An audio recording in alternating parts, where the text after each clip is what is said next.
there everybody, it's markcrilley. I'm back with another video. This is number 31 in my ongoing series of videos about comic book creation. Today I'm going to be talking about endings, giving you all my best advice on writing and planning out endings for your stories. Of course, this goes well beyond comics to any kind of storytelling. Now, normally when I do a video like this, I like to use my own comics as examples, but then I thought about this one. I thought, oh, I can't do that. I'll be giving away the endings. It would be like spoiler central for all of my own comics. So I'm not going to do that. I'm just going to work on a drawing, give you something to look at as I get into all my best advice on ending stories. This one, number one, beware of Deus ex machina endings. Now, a lot of you are already familiar with this term, but I can't assume that everyone is, so I'll go ahead and define it real quick. A Deus ex machina ending is an ending where all the problems are suddenly fixed by luck or almost magically. It has nothing to do with the cleverness or the efforts of the characters. Literally, the meaning is a god in a box, and I guess back in the old days of Greek and Roman times, some of these plays would end with a magical, the box is opened and a god comes out and everything's solved. And that is just notoriously unsatisfying for modern day audiences, and definitely you want to take care. Now, interestingly, one of the most popular movies of all time, Raiders of the Lost Ark, has a classic Deus ex machina ending. I almost think Spielberg was doing it deliberately because it's a box, right? The Ark of the Covenant. Sorry if I'm giving something away. I better stop right there. But anyway, he got away with it just because the rest of the movie is so darn good that people don't really mind that sudden kind of magical ending to the story. But for the rest of us mere mortals, probably want to avoid that. And actually, part two is the counterpart to that piece of advice. The ending should resolve the main conflict to some degree, usually as a result of the main character's actions. This is more of the classic satisfying ending that you've built up some kind of conflict or problem that needs to be resolved by the end of the story. And if you've done it well, or done it the way that you will be most satisfying, you've come up with a way for the main character or the characters working together to solve the problem, hopefully in a somewhat surprising way. Although I don't know if surprise is absolutely necessary. Really more just make sure that it doesn't happen by luck. In fact, one thing that I've heard about writing in general is that you can get away with coincidence and luck playing a major role in the story at the beginning. Basically no problem with coincidence and luck being a big part of the story at the beginning, but at the end you do not want an incredible coincidence to save the day. It just, people will storm out of the movie theater or throw your book across the room. Really? That's the way you ended it? You gotta be kidding me. So yeah, beware of luck playing too prominent a role at the end of your story. Here, number 3. Study the endings you love and hate and learn from them. This is maybe the biggest piece of advice for me. It comes back again and again in a lot of these videos. Learn from the masters. When you love a movie's ending, don't just sit there and love it. Analyze it. Figure out how it works. Very often a satisfying ending, the groundwork has been laid for that ending throughout the story. In a quiet, careful way, so that it all makes sense, and it doesn't come from out of nowhere. They've been sort of planning it out from the start, and I'll be talking a little more about that aspect as well. But yeah, every time you watch TV or see a movie or read a book, it can go beyond just being entertaining to you actually studying and learning. And of course you can't copy the exact ending, but you can kind of look at the components of the ending and come up with an ending for your story that is built on those same principles. Let us move on to number 4. If your ending has a denouement, take care that it doesn't go on for too long. How is my French pronunciation there? Denouement. All the French viewers are like, Crilly, don't do it. Don't even try. Again, I can't assume that everyone knows this term. The denouement is what comes after the peak of action, where you have, if it's like a superhero movie, you have an action sequence that is the peak of the story, and then after that, things get a little quieter, and we sort of wrap things up, maybe tie up some loose ends, and give this sort of quiet, either happy ending or I suppose a tragic ending also could have a denouement, but it's the quieter, less dramatic stuff that follows at the end. And not every story has a denouement. A lot of times, especially with like thrillers and action movies, I've seen this in recent years where, you have the peak of action, the bad guy gets killed, and then suddenly the camera is rising up into the air and the credits are rolling up across the screen, and it's not really a problem. It just works in that context. So the denouement, this sort of quiet wrapping up ending, is not a requirement. But if you do one, take care that it doesn't go on for too long. We all have that experience of a movie just sort of overstaying its welcome, and you're like, all right, enough. This should have been over 20 minutes ago. Why are you still showing us stuff? You are diluting the power of your ending by having it go on for too long. So something to pay attention to there. I can't use my own comics as an example in too clear of a way, but I will say that Brody's Ghost definitely has a denouement, I would say, what is it, like maybe 3 scenes that happen after the key action has been, the climactic action sequence has concluded. So I have indeed made use of that sort of quieter part of the story to wrap things up. Let us go on now to number 5.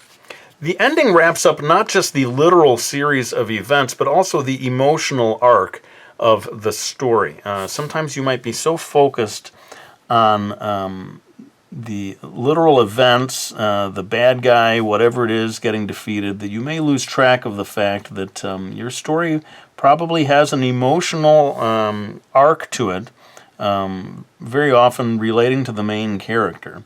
And that also needs to be tied up in some way, or we don't want to forget that emotional aspect.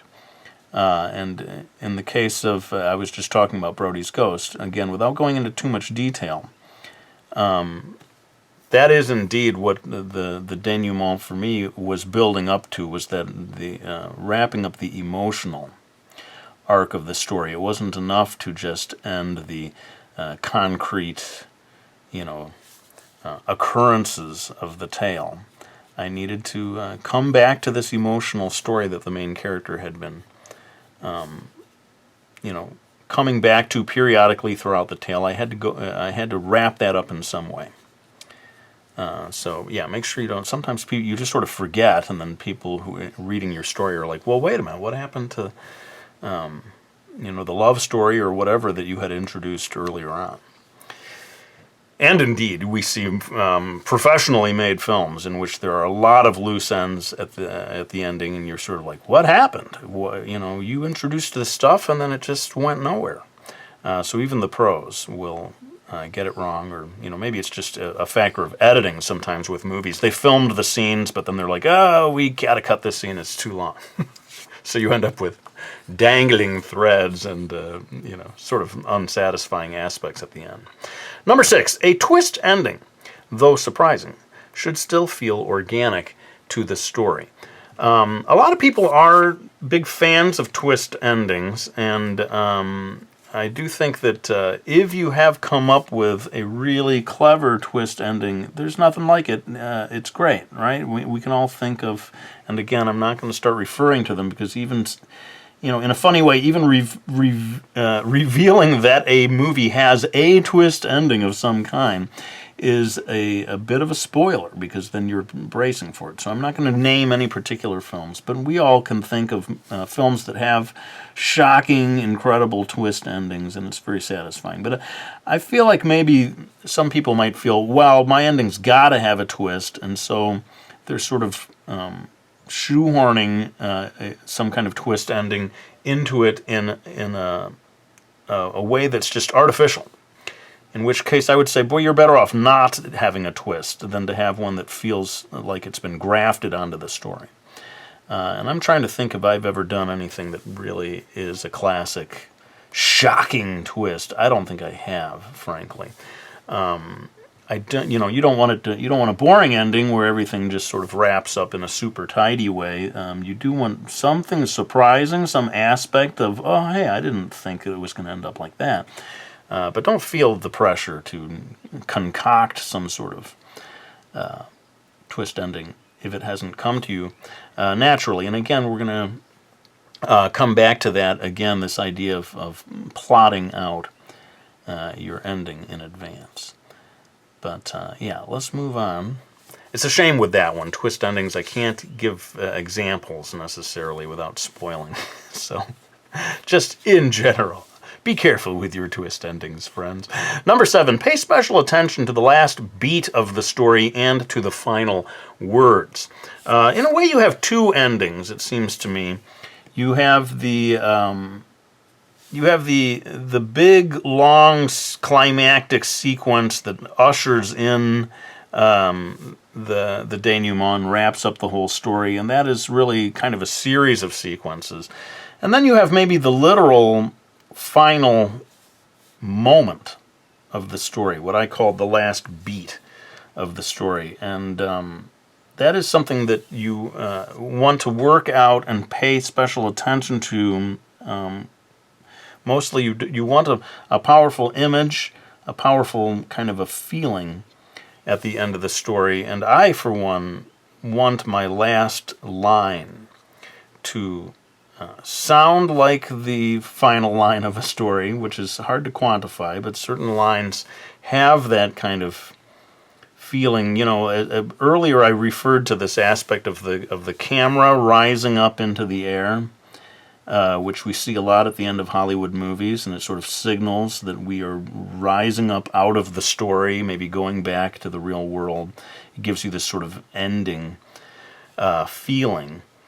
And I think sometimes the words can also have that same effect of just if you've crafted a really good final line, it feels like a final line. It signifies, yes, you have indeed reached the end of the story, and the reader feels like they're in good hands, rather than just an abrupt, what? I think in a way the worst ending for a movie or anything is when the viewer is sort of like, huh? That you really? That's the ending? You got to be kidding me. Definitely, you don't want them to feel like you just dropped the pen and you got tired of writing.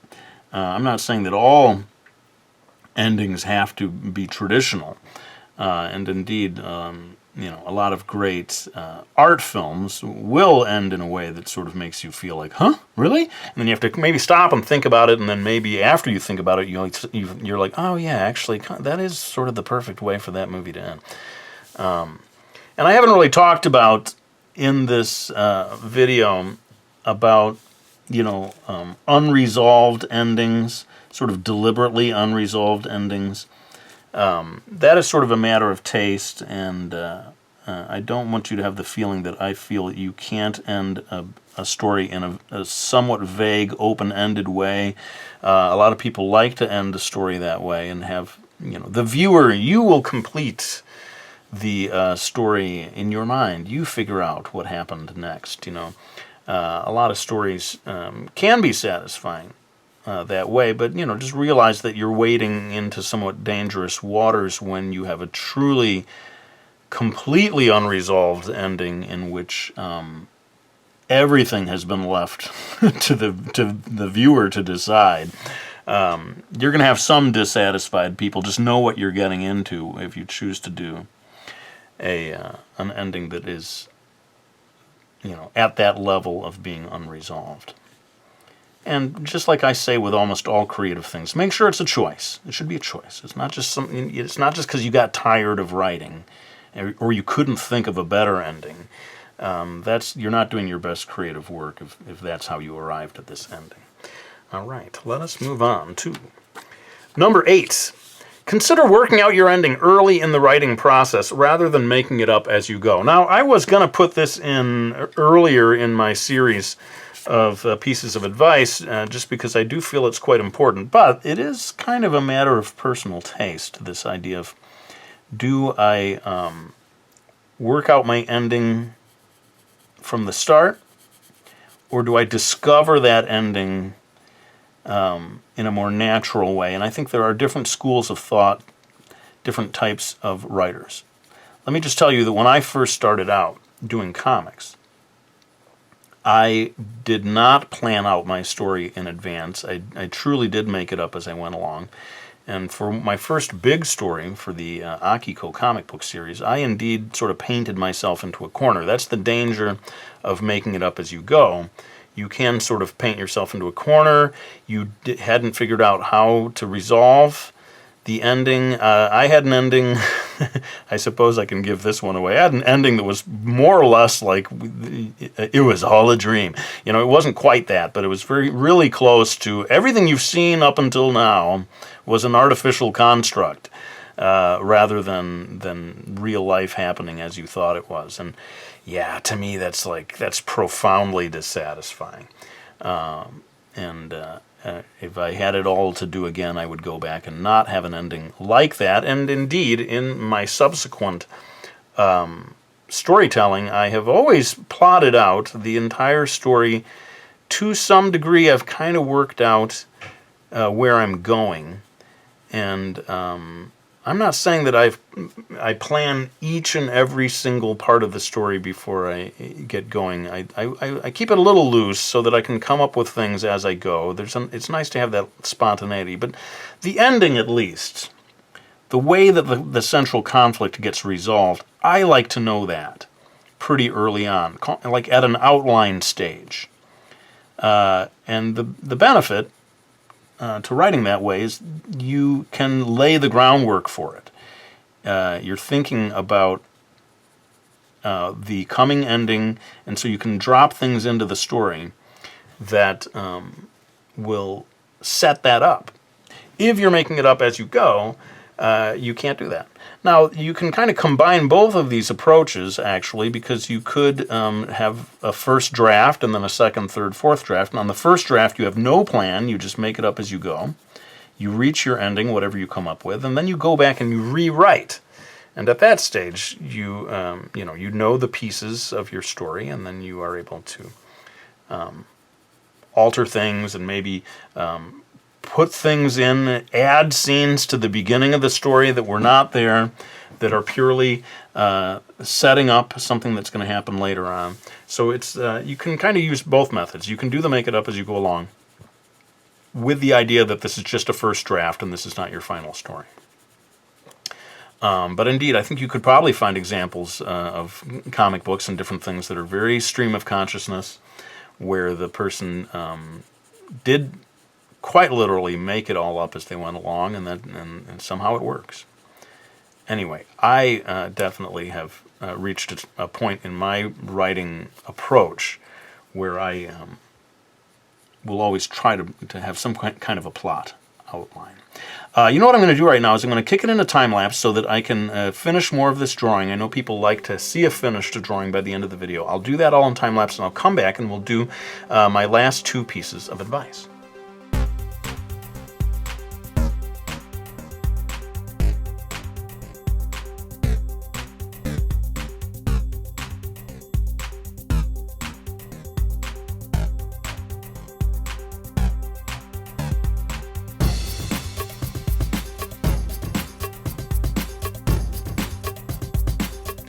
All right, well, I think I'm far enough along now that I don't have to worry about being unfinished with the illustration.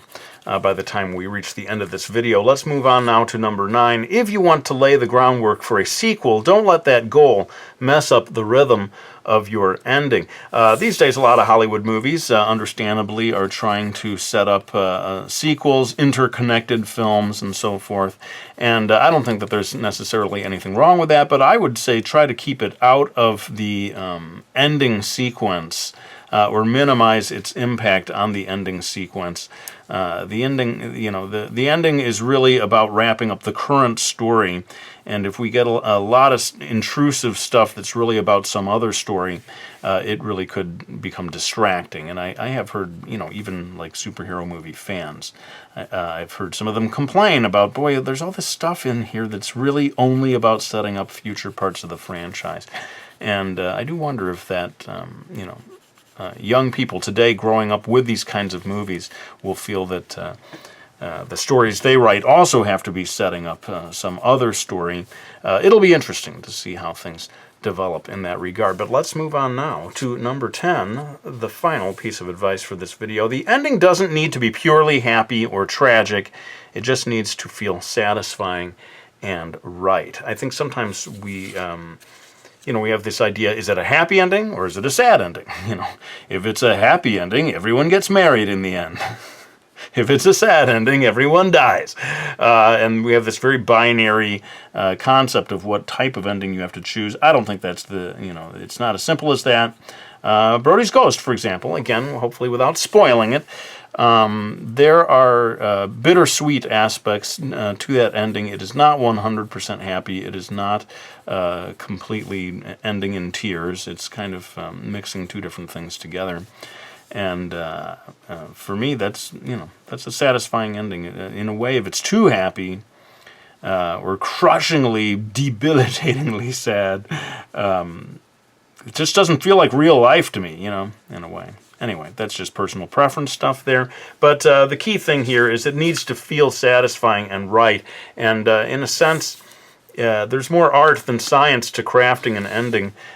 We all know when an ending feels right and when it feels wrong, and it's hard to quantify what separates one from the other. But I think you'll find, I have always found as a writer that when I reach those last few panels of a comic or those last few paragraphs of a story, something kind of presents itself, some sort of elegant way of sending it all off, sort of pops into my head, and I'm off and running. And, if you haven't got it yet, just be patient. Maybe it will come to you at some point, and then you've got your ending. But let me go ahead and grab my books, so that I can thank anyone who has supported me by getting them, like Brody's Ghost, the graphic novel I kept referring to in this video, The Realism Challenge, my book on hyper-realism, Mastering Manga 3, and my very latest book, Manga Art. I am super, super appreciative of anyone who supports me by picking up these books,